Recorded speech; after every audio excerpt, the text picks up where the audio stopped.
Let me go ahead and start off by first and foremost thanking our providers. I say this every semester, but it certainly is very true that this program only began and has been facilitated by the fact that we have professionals in the real world that are willing to work with our students. And literally without your time and efforts, Matt and Mark, this program wouldn't be able to take place. So on behalf of USC, on behalf of the Department of Political Science and the Center for the Political Future and the Unruh Institute, that's a lot of behalfs.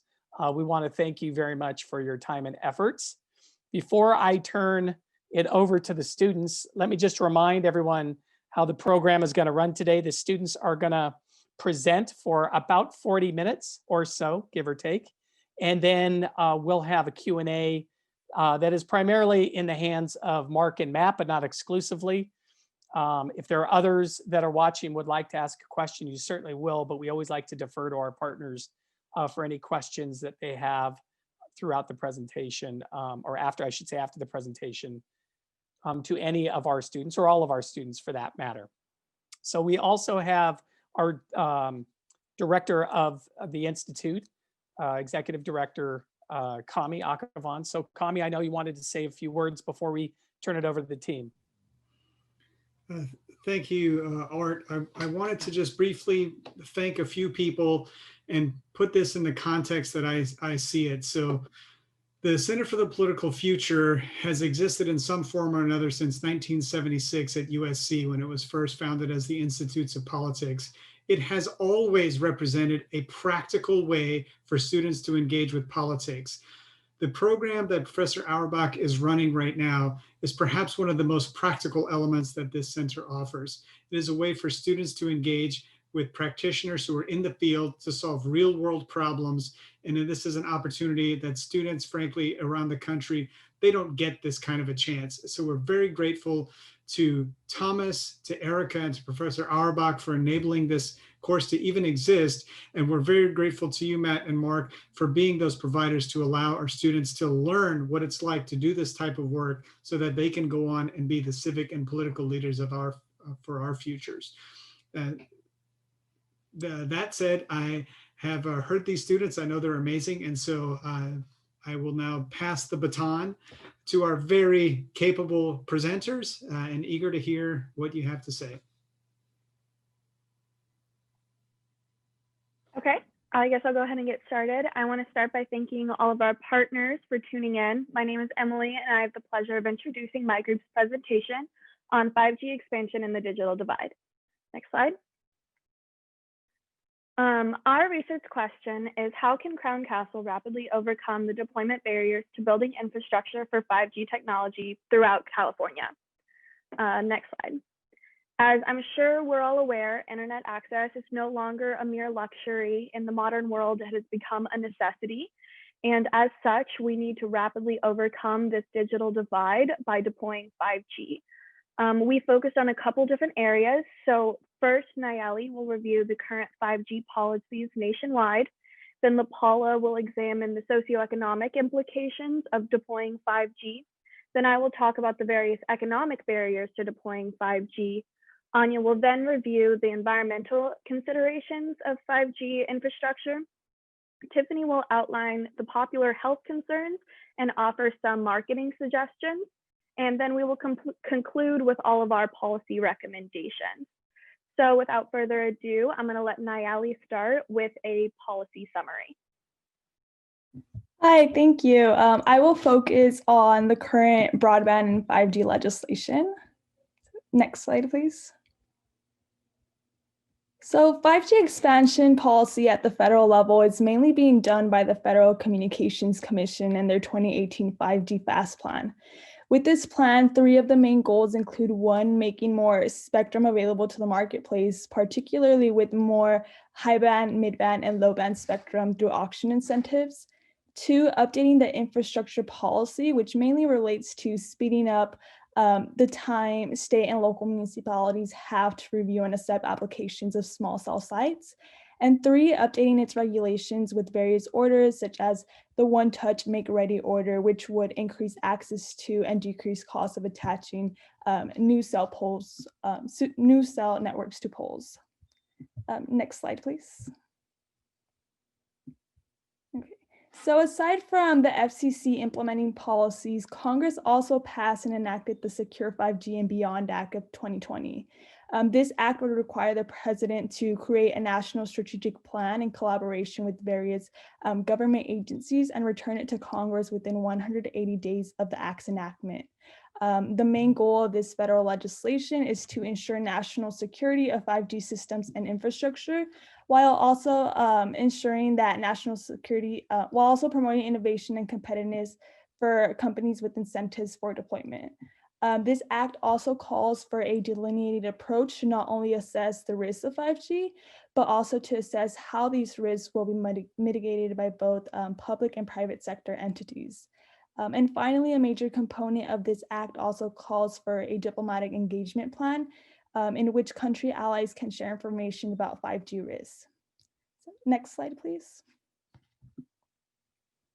So I decided to do a state comparative analysis and chose to focus on Texas because of the steps they have taken to deploy 5G, and also Florida and Hawaii because they are similar to California in that they are coastal states. So Texas is one of the 25 states who have enacted small cell legislation as of 2020. In 2017, Senate Bill 1004 was passed and applied limits to the control cities had over city-owned light poles and the rent they could collect for cell nodes used in public right-of-ways. Although the intention with uniformity was meant to make rollout easier and faster, this legislation, along with Senate Bill 1152 in 2019, which decreased the amount providers had to pay for using public right-of-ways, caused 57 Texas cities to file a lawsuit against the state. So aside from Texas, I also examined the 5G cell and broadband legislation in the coastal states of Florida and Hawaii. And what I found in Florida was that in 2017, the Advanced Wireless Infrastructure Deployment Act was enacted, which expanded 5G infrastructure in Florida by setting a cap on fees of $150 annually for each cell installed on poles, and by prohibiting municipals from limiting the amount of small wireless facilities that could be installed. So this legislation has been expanded with other bills, such as Senate Bill 1000 that was signed by the governor to add more 5G provisions that local government and new limitations on county authority over the regulation of public right-of-ways. So similar to Texas, many states in Florida did oppose these bills because they limited the autonomy they had over 5G installation decisions. So unlike Texas and Florida, Hawaii is actually one of the states that is approaching 5G legislation in a slightly different manner. Instead of focusing on legislation related to infrastructure deployment and regulation of cell networks, most of its 2020 5G legislation has been focused on ensuring that 5G technology presents no significant health hazards for the public. This can be seen in the 5 bills their House and Senate have introduced this year related to 5G, one of them being House Bill 128 and their emphasis on funding research projects by their Department of Health prior to the deployment of 5G infrastructure. So next slide, please. Okay, so this is just a Ninth Court Circuit of Appeals recent decision that really highlights the power struggle dynamic between states and the federal government when it comes to 5G issues. The decision upheld 3 of the FCC orders passed in 2018, which were the small cell and moratorium orders and the one-touch make-ready order, which were said to be aligned with the Telecommunications Act of 1996. So although this decision will likely be appealed, it does highlight how the FCC will likely remain in control of outlining much of the 5G regulations, such as uniform shot clock periods, in which local jurisdictions have to approve applications within a time frame, and also to set caps on the rental fees for wireless providers. So although this uniformity will lead to faster deployment of 5G, it does leave states in a position where they have fewer decision-making power to pursue what they may believe is best for their cities. Next slide, please. Okay, so similarly to Texas and Florida, California has introduced legislation that would create a more streamlined application process and uniform fees for small cell deployment, as can be seen with Senate Bill 649 in 2017. However, this bill was vetoed by the governor, and since then, legislation introduced has not been necessarily focused on 5G infrastructure deployment, but rather on broadband access in general and aims of closing the digital divide. So for example, the Internet for All Act was passed in 2019, which allocated $330 million to close California's digital divide. And most recently, during the COVID-19 outbreak, Assembly Bill 570 was passed and signed into law with hopes of further closing the digital divide. So this bill would expand access to broadband internet services, especially in underserved areas, through the Public Utilities Commission that would be administered by the California Advanced Services Fund and other grant initiatives. So also various agencies would be required to develop an advisement process to help local areas deploy broadband infrastructure and fiber networks to local jurisdictions that successfully receive these grants. So that is all for my part. Now we are going to discuss the social and ethical impacts with my colleague, LaPaula. Thank you. Hello, hi, I'm LaPaula. We can go to the next slide. Thank you. All right, so my research is focused on the social and ethical impacts concerned with the digital divide. To break this up, I decided to focus on the who, the what, and the where, which I define respectively as the who, the demographics that are impacted, the what, how it impacts those certain areas and what is at stake, and then the where, so the locations and the areas that are currently suffering.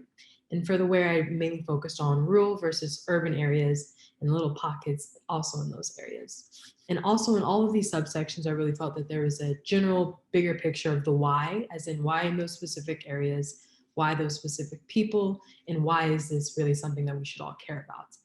For me, during my research, I felt that since social and ethical impacts is such a large, broad topic, that it's really important to break it up in this manner to really brainstorm solutions in order to fix the problem. Next slide, please. Thank you. So we'll start with the who. So in the late 1990s and 2000s, the government released this survey targeting the digital divide called Falling Through the Net. And in this survey, they showed that the households on the left, Black, Hispanic, and Native American households, were at the lowest and had the largest gap between their access to reliable and fast internet access. And then an additional survey from 2019 shows that a third of the households on the left are still in that same situation. So it also shows, I have a smartphone there in the chimney because minority households are shown to be more smartphone dependent. So many people are thinking because of that, smartphones are cheaper and also more accessible, that they are helping bridge the digital divide. But as we know, the amount of useful tasks that you can do on a smartphone dwindles in comparison to like a desktop or a computer. So there's a huge divide between the households I have on the left, Black, Hispanic, and Native American households, and the households on the right who are normally wealthier and normally whiter households. Next slide, please. Yeah, so I also focused on the where, which I focused on as rural and urban cities. In rural cities, a big thing I've found is that the digital divide is also an infrastructure divide. And when I was in my research, I learned that I couldn't really compare just rural and urban, just because both of these areas have slums or ghettos where the digital divide is exacerbated or a little bit different. So in urban cities, the type of jobs tend to be more knowledge-based, like engineers, scientists, and things like that. Large internet service providers like AT&T, Verizon, and T-Mobile are aware of this, so they will tend to funnel in more money into those areas because they feel that those type of jobs, those knowledge-based jobs, are people who need the internet. But as we all know, no matter what your job is, we all need the internet for different type of resources. So a big thing I found with the digital divide is this infrastructure divide. There's this large divide between two big things: population density and then the available infrastructure to support the population. So for example, I had a good conversation with one of our partners, and we brought up a very important example of Koreatown near LA, which has a very high population density, which greatly affects the speed and the reliability of the internet, which is why it's very important to have infrastructure that can handle such a large population like that. And 5G also is going to be able to work best when you have a lot of people in a confined space. That's where 5G is really up to its beneficial. And I also learned that in comparing this where and the infrastructure divide, a big thing is already building off of existing infrastructure, which is something that Crown Castle is doing. They're already building off of, the street lights and things like that to instill their smaller cell node towers. This is also a common problem because communities who are faced with like large internet service providers and their broadband networks are starting to do community broadband networks, which my research has shown to be more easy to decipher and also more affordable for communities because they're also using existing infrastructure that is already there in their communities to build off of the broadband.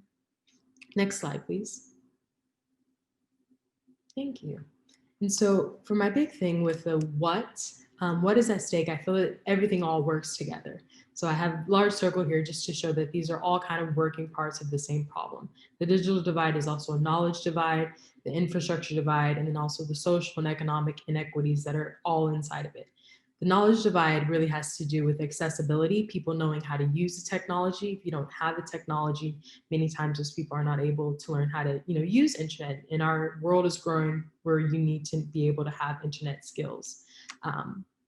There's a thing that is combating this in my neighborhood of Oakland called Hack the Hood. It's a program where youth are able to go in to this space and they're able to use computers that are provided for them, and they create websites for smaller businesses in the area. This is also combating two things. It's killing two birds in one stone because the youth are being able to use this internet access and to expand on their digital skills, and the smaller businesses are able to have websites made for them, so the community is also improving economically. The knowledge divide also has to do with this big problem of digital literacy. Many times large internet service providers will have very complicated pricing for their broadband, and many people just go along with that because it's what's popular, it's what we're used to, when really there are smaller and more affordable things available like the community broadbands that I brought up. There's also social inequity. There's a lot of networking opportunities that are being missed for people who do not have access to internet. A big problem of censorship, like whose voices are we hearing and whose voices are we not? The economic inequalities I've learned are jobs, financial aid, students filling out scholarships, even access to unemployment requires internet access.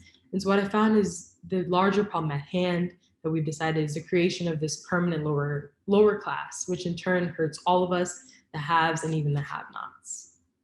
Next slide, please.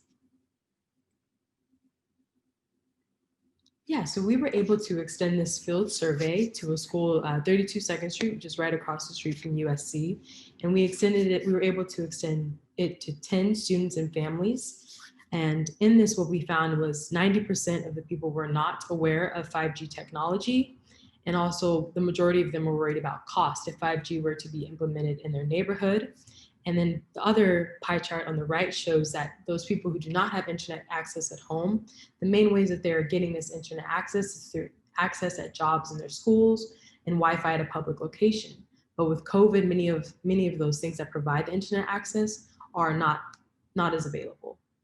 So the main takeaway that I found with the field survey is that students and families lack knowledge about 5G, and of course, because they're lower income, they're going to be worried about the cost if 5G were to be implemented, which I feel brought up this question for me. With 5G, are these companies going to be able to create jobs and also create opportunities for students, or are they only going to be exacerbating the already disparities that exist? Next slide, please.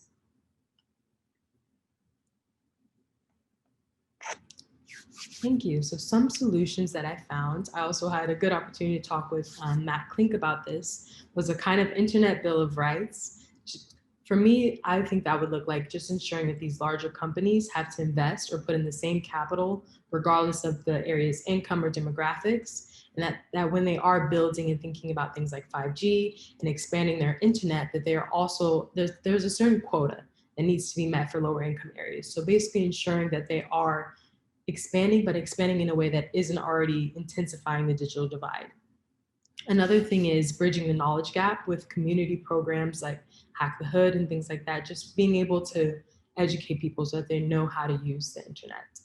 Low cost access, for me, that is people providing affordable internet. So if 5G were to be implemented, it's implemented in a way that is affordable and it's able to meet the people's income. For me, what I've learned is I feel like the larger thing is at hand is going to require a partnership. It's going to require communities and larger organizations and the FCC all working together to ensure that everybody is focused on the digital divide, which means that I feel the digital divide needs to be viewed as a human right and a necessity and not really a commodity. Thank you. Oh, we'll go to my next partner next, Miss Emily, who will be discussing economic barriers. All right, thank you, LaPaula. I will now be talking about the economic barriers to 5G deployment. Next slide.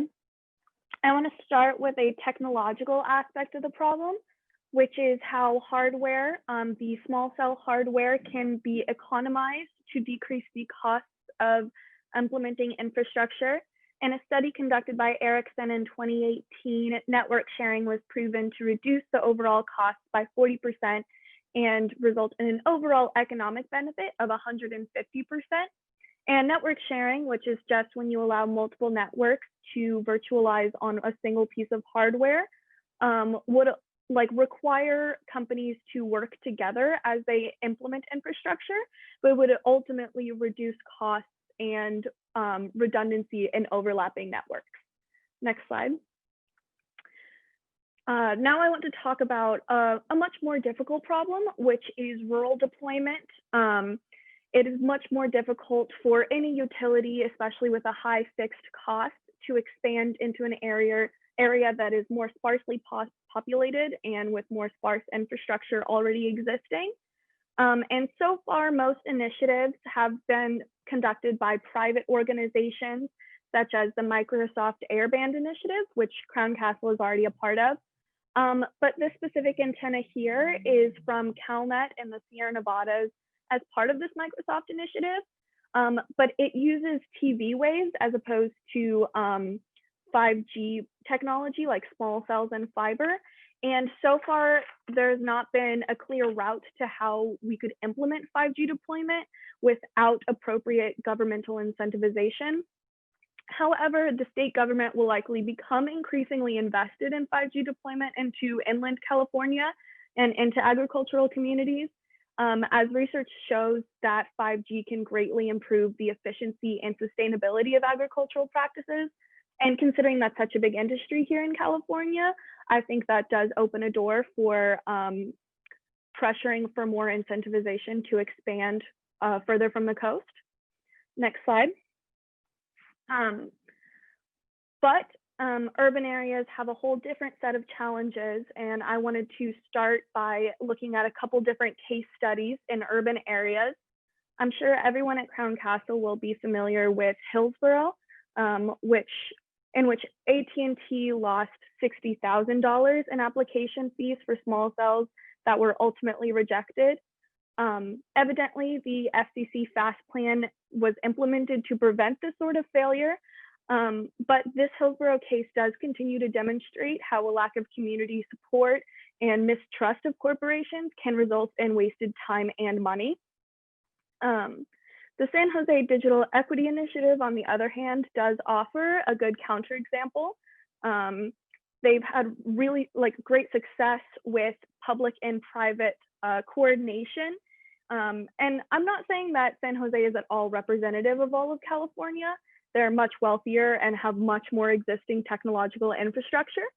But the initiative did allow internet infrastructure companies more access to right-of-way properties such as streetlights, as LaPaula was talking about earlier, had less application fees and a more wholesale approach to the county, as opposed to a slower approach that we have previously seen. And a more realistic version of this ideal of local partnerships is currently happening in Long Beach and Pasadena, which have had a relative success with municipal coordination, especially in Long Beach, where their efforts to allow small cells to be constructed on streetlights have really increased the pace of small cell rollout there. There's one caveat to how companies have worked with local administrations, and that is in Pasadena, there continues to be a relatively significant amount of local pushback, mostly for aesthetic concerns. And they found ways around the FCC FAST plan by requiring companies to resubmit the same design plans over and over again with every small cell application. And redundancy is inefficiency and it takes longer. So this case shows again how local coordination upfront can save companies like money and time further down the road. Next slide. So in summary, I think of specifically urban areas, there is a multifaceted approach that we need to take, which is working with the municipal government to gain access to public right-of-way property like the streetlights in government buildings, and then also securing community support because that will develop trust and that will also excite potential investors and secure larger market demand. You know, if people know 5G is being implemented and they know the benefits for it, that's better for everyone involved. Next slide. Obviously, it's all good to say you should build partnerships. It's much harder to do it in practice. But from what I can tell, the best way to go about this is by developing partnerships with corporations that already are invested in the community and that have a relationship with the community. So say working with Disney in Los Angeles or Uber in San Francisco. And Pennsylvania has already begun this work of utilizing corporate alliances to increase public support with the Pennsylvania Partnership for 5G. It's an association of almost 50 organizations that have launched a statewide PR campaign and emphasizing the economic benefits of 5G. They include a variety of different industries, from tech industries and social media giants to emergency relief charities, and then also like unions for police and firefighters. So basically anyone who stands to gain from 5G rollout.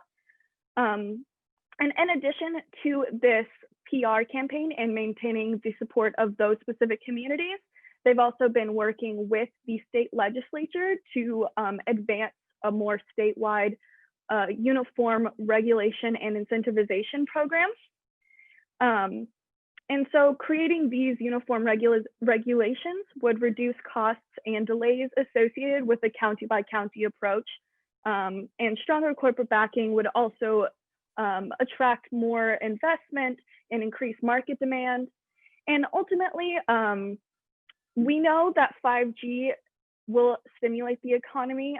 Some studies show that 5G could increase the US GDP by $900 billion. And in California, it could create 250,000 jobs in Los Angeles alone. So just spreading the word to communities would increase support and market investment. Next slide. I've already touched on a wide variety of different issues, so I just want to reiterate the main problems that I see, which is rural deployment, gaining access to right-of-way, and working towards a statewide approach to regulation. I'm running short on time, so I'll go ahead and jump ahead to my proposed solution. Next slide. And ultimately, I think the best way to go about this is working to create partnerships at a variety of different levels, starting with the community, working towards the municipal government, and then eventually working through corporations to create a statewide streamlined approach. Crown Castle can best achieve all of this support and make strides towards standardized regulation by building a strong alliance of communities and corporations, which will ultimately put pressure on the government to pass the efficient legislation. Many people in tech recognize that 5G has the potential to change the world, but many common people don't know that. And I think that spreading the word of this, excitement among other industry leaders, consumers, and legislators could open the doors for internet infrastructure to rapidly and efficiently roll out 5G technology. So thank you so much. And now my partner, Anya, will examine the environmental considerations for 5G. Thank you, Emily. Hi, I'm Anya, and I looked at the environmental impacts of widespread 5G deployment. Next slide, please. So in terms of effects on climate change, there will be a high upfront cost for switching to 5G that will cause a large increase in energy consumption, emissions, and e-waste. Under 4G, information and communications technology is responsible for around 1.4% of global carbon emissions. But if 5G continues to be implemented the way it is currently planned, this is expected to increase to 14% of greenhouse gas emissions by 2040, largely due to IoT devices. As for the increase in energy consumption, 80% of total network energy use goes to powering the data storage centers that house 4G base stations, and half of that is spent just on ensuring the base stations are cooled to an appropriate level.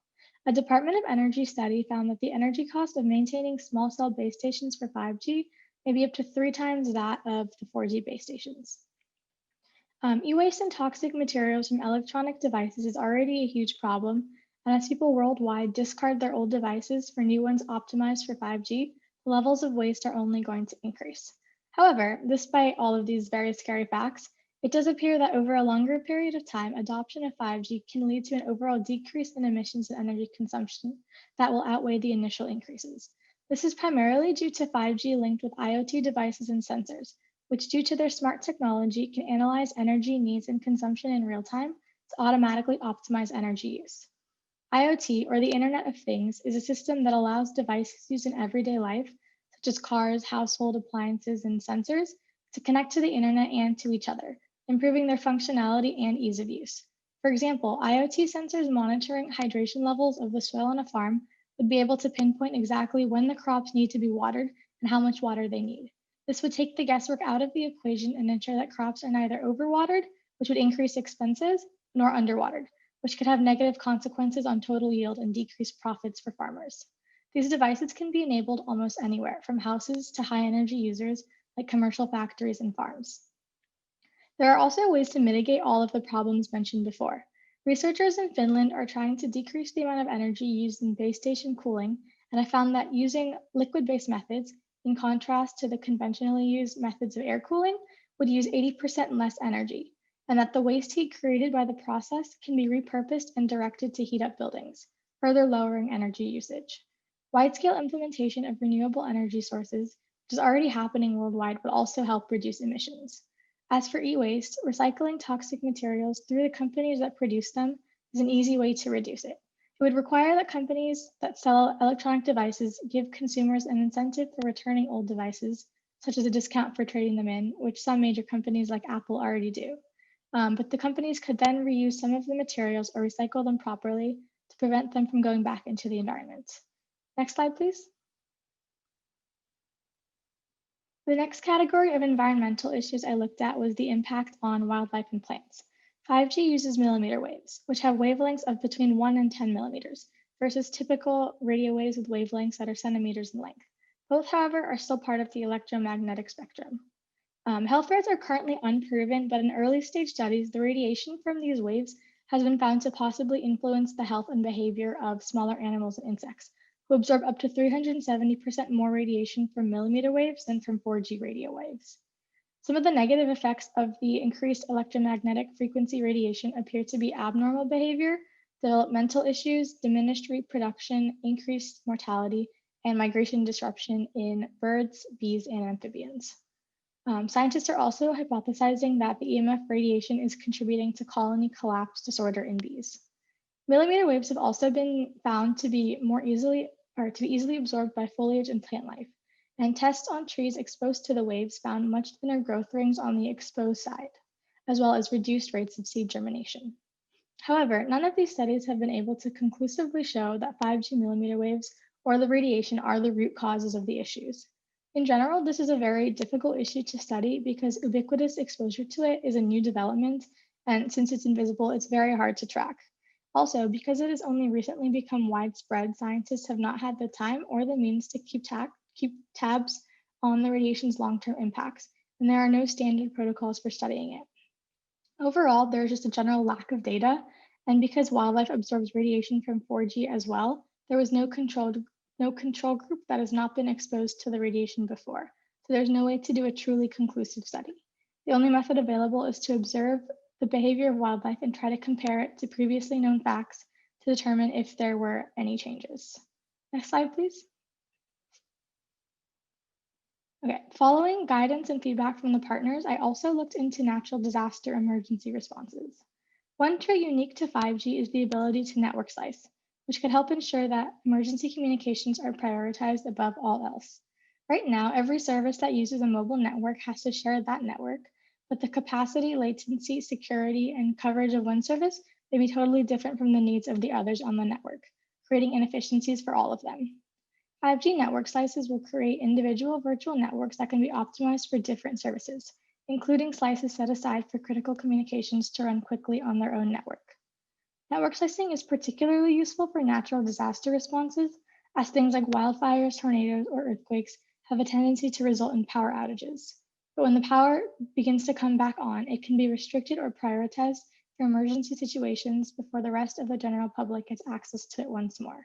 However, it can also definitely be used for non-natural disaster emergency responses as well. 5G could also make weather forecasting and predicting natural disasters like hurricanes, tornadoes, or wildfires much more difficult and less accurate due to the fact that it is using spectrum that will interfere with sensors used to predict weather. Scientists estimate that interference from 5G wireless phones could reduce the accuracy of forecasts by up to 30%, which would be the equivalent of the quality of weather predictions from the 1980s. This reduction in quality would give coastal residents 2 or 3 fewer days to prepare for hurricanes and could lead to incorrect predictions of the storm's paths and directions. The amount of spectrum proposed to be auctioned off by the FCC will result in a 77% data loss from the NOAA satellites, and the FCC also has future plans for 5G auctions of the radio frequency bands near those used to detect rain and snow, track atmospheric temperature, and sense clouds and ice. Doing this could significantly cripple the weather forecasting ability of the future. Okay, that's all for me. Now I'll hand it off to Tiffany for health and marketing. Hi, my name is Tiffany, and for my part of the research, I focused on the health impacts of 5G, and I also went over some marketing strategies that could be used to combat the misinformation surrounding the health impacts of 5G, as well as other more general marketing strategies. Next slide, please. So by far, the most pressing issue surrounding 5G in regards to health is the fact that a lot of people think that 5G causes cancer. In fact, when I actually started this research and told my mom about it, the first thing that she told me is, doesn't 5G cause cancer? So that really showed just how widespread this issue is. It really is something that a lot of people truly believe. And I think a reason why it became so widespread in the first place is that a lot of reputable organizations like the American Cancer Society and the World Health Organization have said that at the current moment, we just aren't completely certain that there is no connection. And that's due to the fact that that is true, that it is hard to find these long-term studies because 5G is more of a recent technology. And when people hear a reputable organization like the American Cancer Society saying that 5G may not be absolutely safe, of course that's going to cause fear in people, especially regarding one of the most dangerous diseases of all time. The impact of this belief is that there have been the creation of a lot of anti-5G organizations, particularly 5G Free California has become a very prominent organization in California. And they've actually said that if 5G legislation does get passed in California, that they're trying to fight that legally. So that really goes to show that these organizations could prove to be a huge problem if 5G legislation were to be actually passed, as well as the emergence of 5G related health conspiracy theories, especially with the emergence of the COVID-19 pandemic. A lot of people have actually said that they believe that 5G lowers a person's immune system and this makes them more susceptible to COVID-19, which is just completely false, no scientific basis whatsoever. But it really goes to show that people think that there are these very negative health impacts from 5G, and where there is a lack of information, people have kind of filled the holes with facts that are just completely not true. Next slide, please. So I propose these several different ways of combating the issue. The first would be to collaborate with social media companies to limit the spread of misinformation on their sites. In particular, this has been successful with the anti-vaccine movements on websites like YouTube, because with the algorithm with YouTube, they are able to see when certain words are said in a person's video, and they can make it so that they don't promote those types of videos. So that kind of information does not get pushed out. And because the information surrounding the health impacts of 5G is so similar to the type of information that surrounds the anti-vaccine movement, since it has been successful with that movement, there is potential that it could also be successful with the health impacts of 5G. The second would be to fund research. This is mostly because there is still this kind of up in the air type of quality about the health impacts of 5G. Again, just because it is such a new technology, it's hard to get these long-term studies, especially with scientific studies, because oftentimes for a scientific study to be considered reputable, it has to be able to be replicated, and that can just take decades. So if we were to be able to start this research and we were able to get these different reputable organizations on board that in fact 5G is safe, then I think that this would go to kind of limit a lot of the people's fear around this type of health impact. The third is to make a distinction between 5G and earlier versions. I actually found in my research that earlier versions like 4G and 3G, because they have bigger waves, they may have been able to penetrate the body deeper than 5G is. So making this distinction may ease people's fears a bit, as well as the fact that 4G and 3G have more connections with cancer, and they have more scientific studies that link 4G and cancer and 3G and cancer. So I think to make this distinction would make it so that people would think that 5G may even be a benefit to them rather than something that's immediately going to be even more unhealthy. And the next thing is to increase education and marketing. In particular, I think a marketing campaign that focuses around how 5G has been helpful in hospitals, especially with this pandemic, I think would be very successful. Because 5G actually has been very helpful during this pandemic. It has been used in a lot of hospitals. It has been used by a lot of doctors with making telehealth appointments and being able to quickly download CT scans and different kind of scans. So I think if we were to illustrate this fact to people and to let them know that in fact 5G doesn't only have all of these negative health impacts, it can actually be beneficial to people's health. I think this would help to kind of paint 5G in a different light. Next slide, please. So the next thing I looked at is general messaging that could be applied to the health impacts of 5G, as well as many different misinformation that is surrounding 5G. So the first is to establish a sense of trust. The American Marketing Association has actually said that trust is the #1 thing that consumers value in a company in the current day, which I think is really interesting because it was actually voted as more important than even low cost. So this really shows how people value trust a lot in companies. The second is to promote togetherness and unity. And this has actually been helpful with both companies like McDonald's and Uber. In particular, Uber had a really interesting campaign recently where they actually urged people to not use Uber because, of course, ride sharing isn't super great to use during a pandemic. But 5G would actually have the advantage in this aspect because 5G is essential, and the internet in particular has been absolutely crucial during this time. We would not be able to go to school right now without the internet. A lot of people would be completely out of a job. So I think since 5G has this advantage, it would be a good time to really illustrate this fact to people and to point out that the internet is so important at this time and that it has really been used as a tool to kind of bring people together. And the next would be to decrease the divide between the companies and the consumer. This could be used through social media campaigns or maybe showing the people within the companies rather than the company as a whole, because sometimes people view companies in a negative light and they think that they're always taking advantage of people. But if people view the individuals within the company rather than the company as a whole, I think that this would help kind of, again, reinforce the other ideas of trust and that 5G can actually be beneficial to people. And then I actually thought of some taglines. I don't have an extensive marketing background, so I have no idea if any of these are workable or good in any way. But the things I came up with are helping us stand together. When we are connected to the internet, we are connected as people. And in regards to health, plugging into a better healthcare system because you plug into a computer. Again, I'm not sure if this is actually helpful in any way, but I think something that's kind of short and gets people to remember and really emphasizes this aspect of togetherness, I think is going to be really helpful in a marketing campaign. Next slide. So now I'll go over the policy recommendations, not only for my part in the health impacts, but also all of our policy recommendations together. In relation to the legislation policy suggestions, we recommend enacting uniform legislation for shot clock periods and fees, and to allow local jurisdictions to submit aesthetic suggestions and time-limited complaints of small cell infrastructure. In regards to economic policy prescriptions, we recommend a targeted, limited statewide policy for cohesive regulations and to incentivize rural rollout. We recommend a coalition with regional corporations and to coordinate efforts with other operators.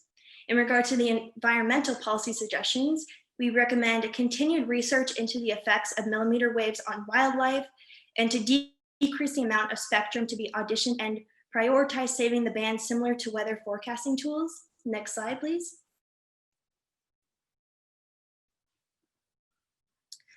And in regards to the health policy suggestions, I personally recommend placing 5G towers away from schools. I think this would especially be helpful in appeasing different organizations like the 5G Free California organization, simply because I think it might be hard to persuade these types of organizations about the actual true information just because they are so held in their beliefs. And one of the things that they're most concerned about is children being exposed to 5G, which children are more susceptible to different illnesses, especially with mild carcinogens. So I think placing 5G towers away from schools, especially schools with younger kids like elementary schools, I think would do a lot to kind of appease these different groups, as well as to implement the educational campaigns that I mentioned earlier. In regards to social and ethical policy suggestions, we recommend Internet Access Bill of Rights, partnerships between communities and telecommunication providers, and an expansion of affordable internet access. Next slide. And that concludes our presentation. Thank you so much for listening, and we are now open to any questions you may have. Yay, very good. Excellent. Well done, team. I thought you all did very a well nice done. job. So we'll spend the next however much time we want to use, 15, 20 minutes, what have you. Just starting to peel back some of the information that we just learned about. And so, as I mentioned earlier, we always like to defer to our partners, whether it be Matt or Mark. Feel free to go ahead and, well, I'll just go ahead and pick Matt if that's okay, just to go ahead and start. And then we can sort of get our conversation going. You could direct questions to the whole group. You could direct it to any specific individual. But please go ahead and feel free to Sure. ask any questions. Well, first, an observation. Talk about a world of difference from our first kickoff call when we were explaining who Crown Castle was. We didn't have to explain what 5G was, but I do think we had to go beyond what you all see on television or online on a regular basis. You, in some aspects, I would accuse you of having read some of the proposals that I've been sending to Mark for Crown Castle to implement. So I applaud you for hitting those points. I have a couple of questions, but let me ask one, and then I'll let Mark here, or let Mark ask a couple of questions. My first one is, I would be curious, and this is open, but I want to hear from more than a couple of you on this. What did you find most interesting and shocking about this issue in terms of how to get this done? And maybe the best way, if you all want to just raise your virtual hand, then I can sort of call out so that we keep sort of a semblance of order. Who would like to be the first one to sort of tackle a fairly softball question, which we all appreciate? Kind of ease them into it. Exactly. I'm happy to call on you too, so I don't think you want to do that. Okay, Anya. Yeah, I think for me, like looking at the environmental, I know Tiffany dealt with this as well, was just, I think the lack of understanding by the general public. And it makes kind of sense because a lot of it is kind of technical, but I think it's kind of snowballed over time and gotten worse. And it's just interesting to see how far like public conception is from the truth. Yeah, Tiffany. Okay. I was really surprised that 5G has actually been used in hospitals. That is not something that I knew at all. And I definitely think if it's something that people knew more often, I think that that would definitely ease their fears, because I feel like when people think of the health impacts of 5G, it's all these different negative things that come to their mind.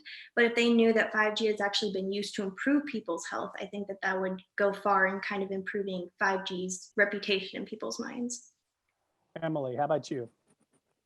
Yeah, kind of going off of what Tiffany said, I was really surprised by how much excitement there was. Like, people have so many ideas about what to do with 5G. Like, I really didn't even get into how interesting all of like the Internet of Things and the smart city plans are. And I was just really interested that like there are some tech companies out there that are really convinced that it could change the way we go about life. And I found that really interesting. And again, also that I had no idea. So again, that space between public conception and what people really have planned for 5G. Great. LaPaula. Yeah, I found it interesting. I looked at a lot of researchers had a different way of framing the digital divide. I thought it was more of just a straightforward definition, but many people frame the digital divide different, like a disparity between skills or internet access or like knowledge, and many things of that kind of led to like different things on who's actually responsible based on how they frame the digital divide. So that was very interesting for me. Great. Good. Mark, any thoughts or questions you might have for the group? Overall, I have to tell you, I am so impressed. And it's true. I was thinking, I wonder how much Matt actually shared with them, because we talk about these things in detail all the time.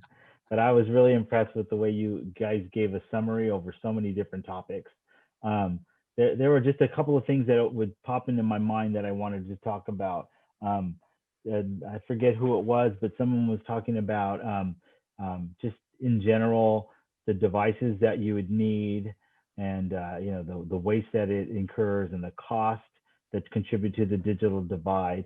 I think those are true. I think they're even more true than we realize, because as we roll out 5G, you know, when we talk about those who can't afford devices now, like everyone will need to upgrade their devices.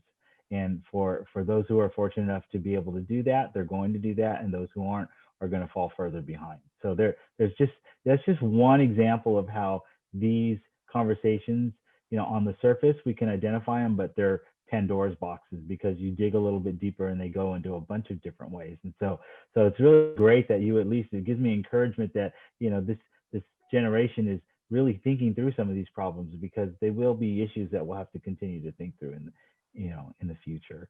So there was that. The other thing also I wanted to talk about too is just always be aware, as you continue just being, you know, looking at these issues, is that sometimes we compare apples to oranges. In the fact, and when we're talking about the health issues, well, you know, some of those studies that refer to, you know, the causing cancer, those are referring to RF coming off of your phone and not RF coming from our infrastructure.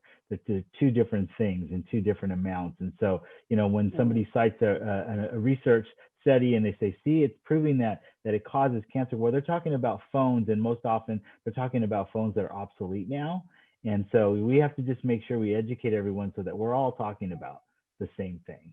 Yeah, and, you know, that's the you guys question touched on I that. had, Mark, was, do you think the public's going to understand that? Because I think it was, I can't remember if it was Anya or maybe Tiffany that were just commenting on these sort of rumor. It's almost like rumor mills that come out and start, you know, spreading, you know, whether it's intentional people who don't like corporate America or whatnot, but, you know, it seems like people just with this sort of lack of understanding sort of spin out all sorts of misinformation that, you know, can really have an impact.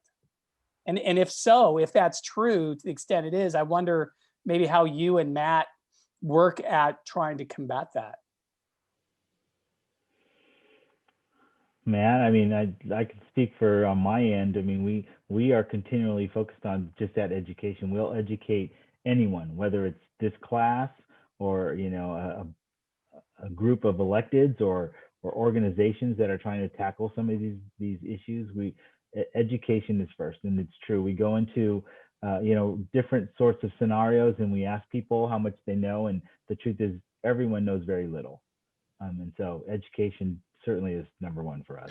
Yeah, and it also depends on how they approach it. If you go in and you talk to a group and the group immediately hits you with health concerns, they probably made up their mind already that they don't like us. And it's really difficult. I'll give you a real world dilemma. So there's ample data out there from the federal government that, from the American Cancer Society, from the Centers for Disease Control and others about the safety of 5G. But a lot of groups will say, well, we want a local study. Well, can you all guess what a problem with a local study could be? Okay, I'll cut to the chase. The challenge with it, what if the results from the local study come back different than the national results?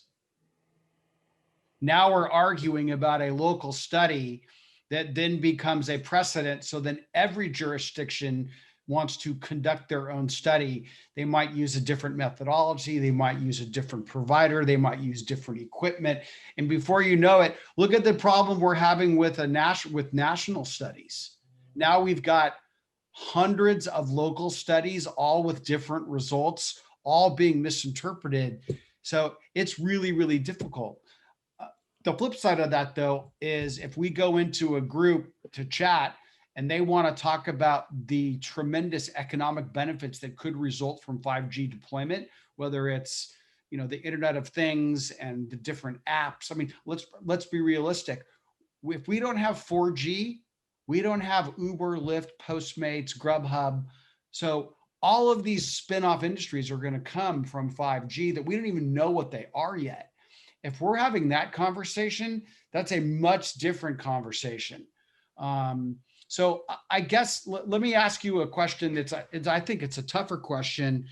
Do you think that the industry should be focused on getting infrastructure deployed by any means necessary, meaning there are clearly places where they can trade off, meaning we'll build it here in less desirable place if we get to build it here, or a combination of, so that'd be the carrot. The stick is you just ram through a statewide standard and you roll over jurisdictions that are non-compliant. Do you think that they should pursue both? That's a really tough question that goes to the heart of corporate America, good or evil corporate America. So Matt, is that a tactic of is it better to go with the carrot or the stick? Or do you mix the carrot? You show the carrot and then you have the stick back here ready to go. Right? There is no right or wrong answer, but based on, these are the dilemmas that we face regularly. And, what do you think? What do you think? Who wants to handle that question?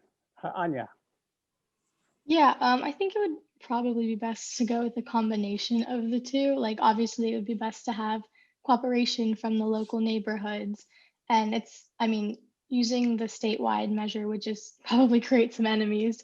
But at some point, you have to get your work done. And doing it the first way could take a lot longer. And you have to consider whether that's worth the time it would take to win over people who might not even be able to be won over in the first place. Tiffany, how about you?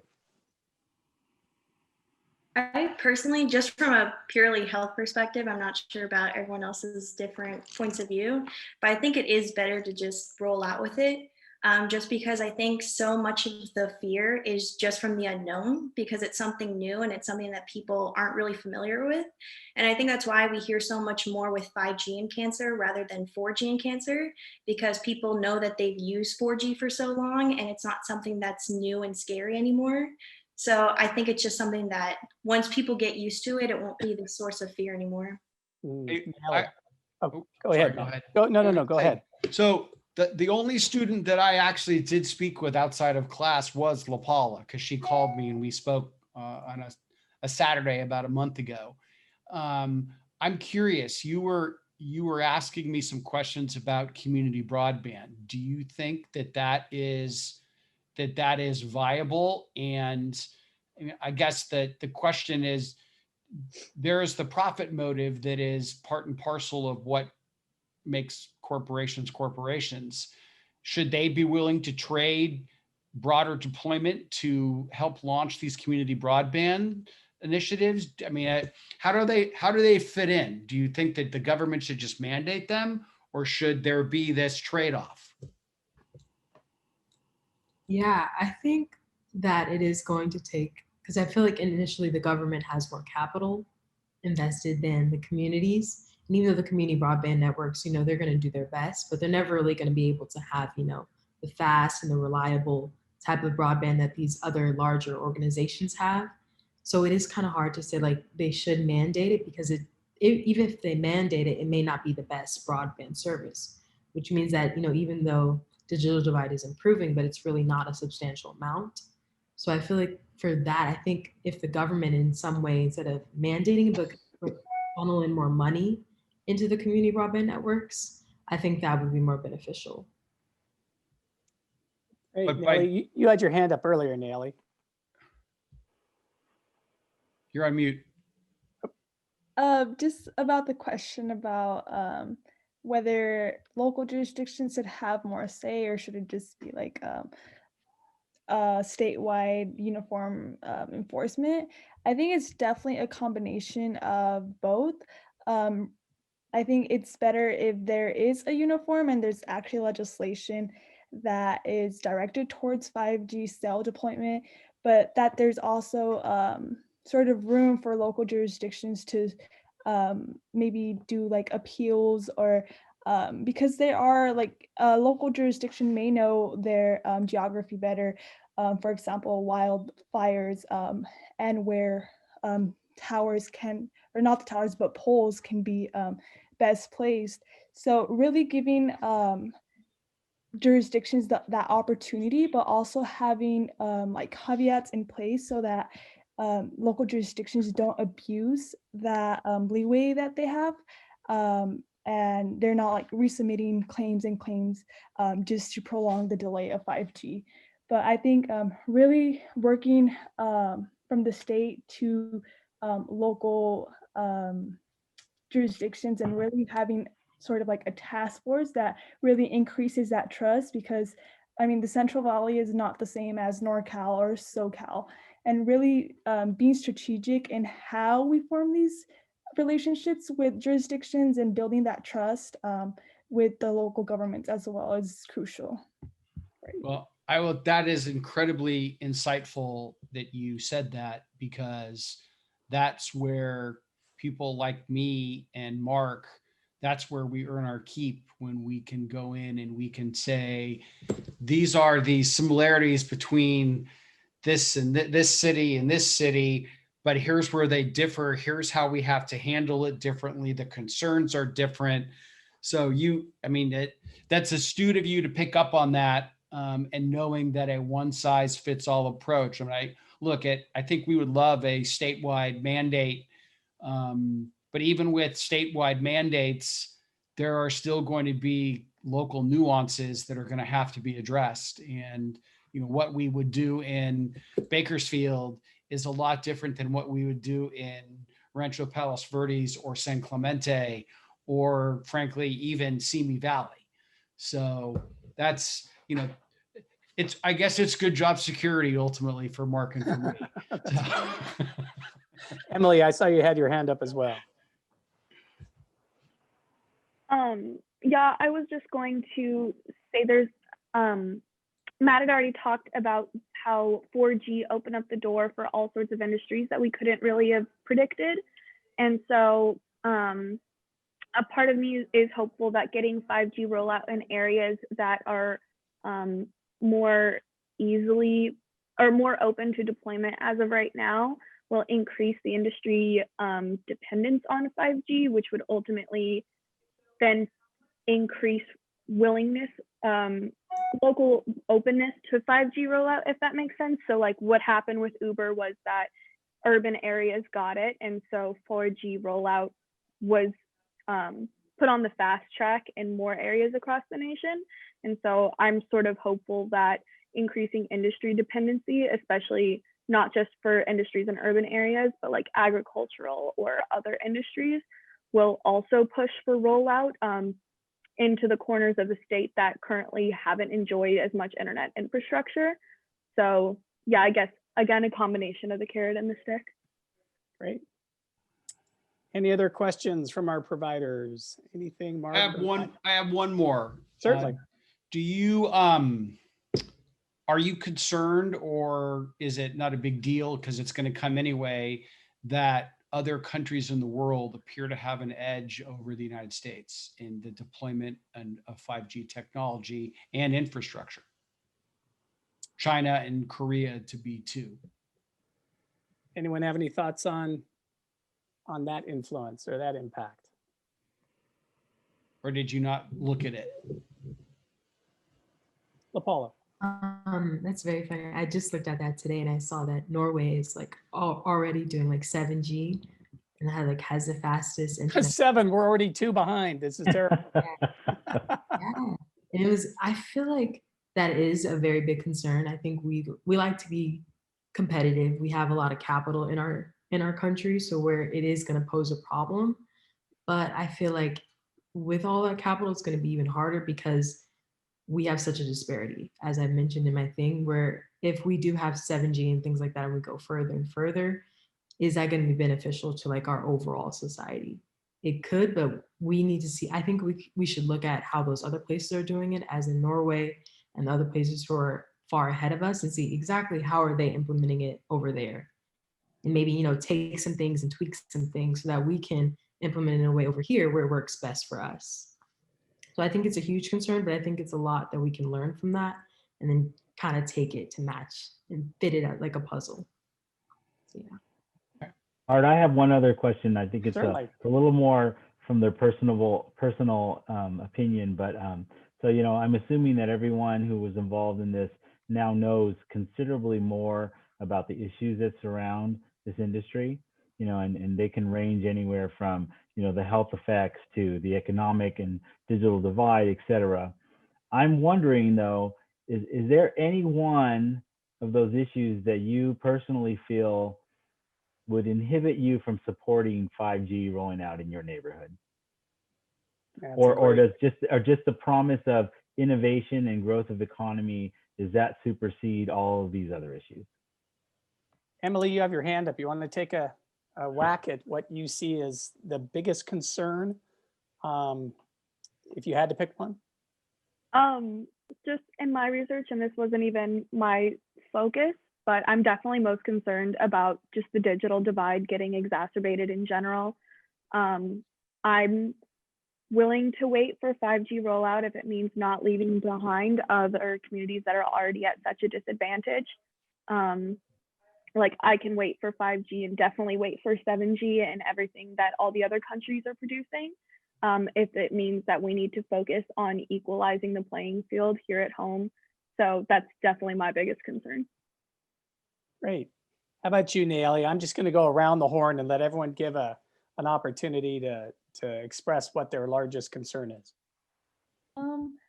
I think a concern for me would definitely be the health impacts and also the environmental impacts. Like the research that I sort of went into really focused how some states are approaching 5G legislation differently, such as in Hawaii, who's focusing more on like the health impacts and environmental impacts, and also other states such as New York have introduced that legislation as well. So I think if, like, for example, California introduced legislation to support these studies, alongside deploying them as well, I think the combination of both would maybe make 5G more feasible, 5G deployment more feasible, and I'd be more like put at ease that these issues are not these issues, but just like 5G in general is being researched more to understand it better, because we can, it's fairly new, and there's always, even if it wasn't that new, I think there's always something new to learn from something. So definitely, I think research in the health and environmental aspects of it is very important, and will also can increase the public trust as well. Hey, Tiffany, how about you? Going into this research, it was definitely the health impacts, just because I'd only ever heard negative things from my mom and I never really looked into it. But now that I know that those fears are pretty much unfounded, it would definitely be the same concern as Emily's of increasing the divide, because I already know there is such a divide right now, and I wouldn't want to implement anything that would only increase that further. So I think making sure, and especially looking at countries like Norway that have more equity in their society, I think that could potentially be helpful in making sure that we don't increase this divide. Okay, LaPaula? Yeah, the same thing for as Tiffany and Emily. My main thing is 5G is better and it could, be more efficient and it honestly could have growth for economic opportunities. But it's like, how do you incorporate this better, this newer and faster technology without it also being more expensive? I mean, just in the way that we do things like that, it's not normally done in a way where there's something new and better that comes along that happens to be more affordable. So I feel like it is very unlikely that it could be implemented in a way that doesn't already intensify the solution that is a large problem right now. But I would say that if there's a possibility of doing that, or if that's like the main priority and focus for implementing 5G, I think I would be for the support of it. But I feel like social and ethical and just honestly, the digital divide needs to be the top priority. Great, Anya, final word. Yeah, I agree with everyone who's like talked before, like advancement shouldn't come at the expense of others. And then as for the environmental impacts, I think just making sure the system is sustainable before it's implemented is, crucial. But yeah, I think as of now, I am confident in 5G and its abilities. Yeah, we'll see. I think the one thing I would add is it's kind of going back to Mark's comments about apples and oranges. I think it's important to realize the United States is not Norway, it is not Korea, and is certainly not Japan. Each of those cultures view government in a different way. And for instance, Japan is much more deferential to their government and are much likely less to push back. And I think the US is the polar opposite of that, as we've seen here as of late. So I think that's, it's good, bad, or indifferent. The US, certainly has its struggles when it comes to the federal government trying to mandate things, or even the state government trying to mandate these things. I don't actually envy either of you gentlemen. I think it's going to be a challenge. But the one thing I personally took away from this conversation is the true benefits of 5G. And once people really come to understand it, the way it's going to be life altering, and I hate to put it in these terms, but just as with 4G, the way Uber was life altering, it really has. It's changed the way people even move and get around, or even get food delivered. Just imagine what that's going to be with 5G. And just, we talk about negative health effects. What are the positive health effects? Really, really significant stuff that are going to save hundreds of thousands of lives down the road because of that technology. So I think a lot of it is really just education and getting out the word. But it'll get there, like everything. I see we're up against our time, so I want to let each of you have a chance to sort of give a closing comment, Mark and Matt, and then we'll go ahead and call the night. So we'll start with Mark, and then we can move to Matt if that's all right.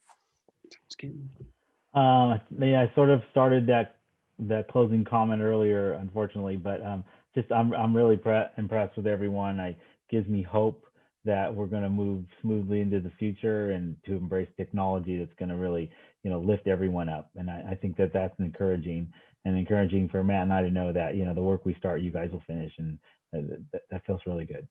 Good, great. Matt, how about you? Again, I think that you not only understood the issue, which I would hope that you all go to a very prominent university that you would have done that. I was most impressed with the nuance, and you really got into the challenges that we face. And I mean, even talking about, talking with the community, we do that. And it is so hard because there isn't one community. And look, I think that, LaPaula and Emily and Nayeli, I think that what we hope is that there's something called Moore's Law, which talks about the phenomenon of computing getting faster and cheaper over time. We're hoping that as more and more deployment happens, that the costs go down. For example, you can get a computer now for for some people it's a lot, but for a lot of people, they're very affordable. We're hoping that as this technology becomes more ubiquitous, that it becomes less expensive and more available to all. But again, I really applaud you. You exceeded my expectations on from a how to impact or move the needle. We both joked about, have you been reading our stuff? I hadn't sent anybody anything other than a couple newspaper articles, but very, very impressive. So thank you. It made me feel good that, that we're doing the right things and that you could pick up on what needs to be done so quickly. So thank you very, very much. Great. Well, as I said at the beginning, this program doesn't work without the time and effort of gentlemen like you, and we really appreciate it. The reality is this is all about learning, and I feel very confident that our students have learned a great deal. And just as a reminder, our students are all producing, 8 to 10 page policy papers that I will send over to Matt after we get them all collected and graded and whatnot, and you can use them as you see fit. But other than that, I just want to say thank you again. Good job, team. And I think we'll go ahead and call it a night. Thank you all. Great job, team. Yep, well done.